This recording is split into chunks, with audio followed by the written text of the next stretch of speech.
O Evangelho segundo o Espiritismo, capítulo 20, item 2, os últimos serão os primeiros. Meus queridos irmãos, essa mensagem vem, em síntese, nos alertar para bem empregarmos o tempo da nossa reencarnação em nosso crescimento espiritual.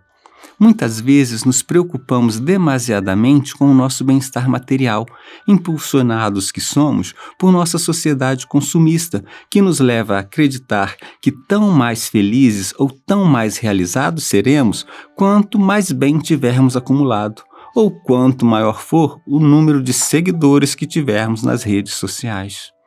E com isso, deixamos para trás, ou melhor dizendo, deixamos para o futuro, as realizações que dizem respeito ao nosso desenvolvimento espiritual, como a prática da caridade, a busca pelo nosso crescimento interior, o autoconhecimento, o engajamento em atividades que sejam úteis a nós e aos nossos semelhantes, diminuindo nossas horas de lazer e ócio improdutivo. Diz a mensagem que o trabalhador, para fazer jus ao seu salário, deve estar pronto a qualquer momento em que seja convocado por aquele que irá contratá-lo. Ou seja, a qualquer momento nós podemos ser utilizados como instrumentos da providência divina em uma atividade de auxílio aos nossos semelhantes. E para isso é necessário que nos mantenhamos sempre equilibrados, confiantes no mais alto, não nos envolvendo em conflitos, mantendo a paz em nossos corações em todos os momentos do nosso dia e também em nossas atividades habituais, pois se estivermos vibrando em desarmonia, não conseguiremos estabelecer sintonia com os bons espíritos e atrairemos, como bem sabemos, irmãos em desequilíbrio que nada de bom nos acrescentarão. A vigilância sobre os próprios pensamentos e atos é uma recomendação muitas vezes expressa no Evangelho, porque esse é o ponto de partida para a nossa evolução espiritual. Cada um sabe das tendências inferiores que ainda traz dentro de si.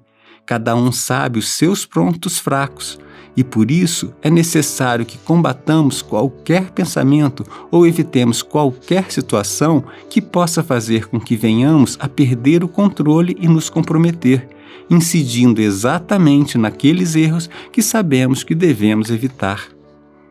Portanto, saibamos aproveitar o nosso tempo.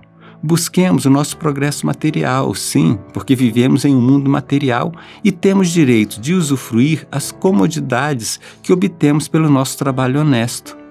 Mas busquemos também atividades esportivas necessárias à saúde do corpo físico, programemos em nossa rotina horários para meditação ou para um contato com a natureza, desfrutemos de momentos de lazer, especialmente junto aos nossos entes queridos, que são atividades necessárias ao nosso equilíbrio emocional. Mas não nos esqueçamos de incluir em nossa agenda atividades que também nos tragam conforto espiritual, como a busca em livros e palestras de esclarecimentos sobre a função real de nossa existência e principalmente para a prática da caridade, que é sem dúvida o melhor emprego que podemos dar ao nosso tempo. E vamos a uma mensagem que está no livro Jesus no Teu Dia a Dia, pelo Espírito José de Moraes, psicografado por Aguinaldo Paviani. Boa vontade. A boa vontade é essencial. O resto vem com o tempo. Muitos têm dinheiro, mas sem boa vontade, a doação nunca chega até a obra social. Muitos têm conhecimento, mas sem boa vontade, a orientação morre na mente do estudioso. Muitos têm mediunidade, mas sem boa vontade, ela se torna estéril. Muitos têm compaixão, mas sem a boa vontade, limitam-se ao choro de piedade. Podemos ter pouco a oferecer, mas se tivermos boa vontade, teremos muito. Ponha as mãos na charrua do Evangelho e prossiga servindo e amando. Não espere melhores condições para servir. O tempo passa rapidamente. O ontem já é oportunidade perdida. O amanhã ainda demora. O hoje torna-se a melhor hora para se começar a servir.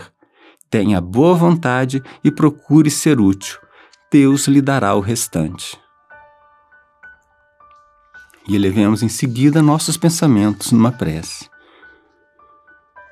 Jesus, para meu progresso espiritual, sei ser imperioso servir na lavoura do bem, auxiliando meus semelhantes, utilizando todos os recursos espirituais e materiais com que o Pai me dotou ou permitiu que eu adquirisse.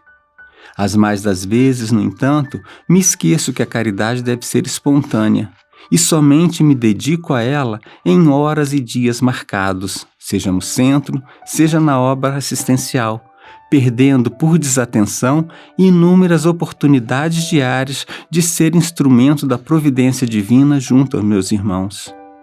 Para que isso não aconteça, preciso prestar atenção às sugestões dadas pelos amigos espirituais e pela minha consciência, pois o Pai sempre nos indica, por um meio ou por outro, o melhor caminho a seguir e espera que tenhamos a disposição de servir a qualquer instante, com dedicação e boa vontade, requisito fundamental àqueles que, a despeito das suas próprias limitações, entendem-se como capazes de também trabalhar na lavoura do Senhor, seguindo, ainda que timidamente, o teu exemplo, mestre amigo.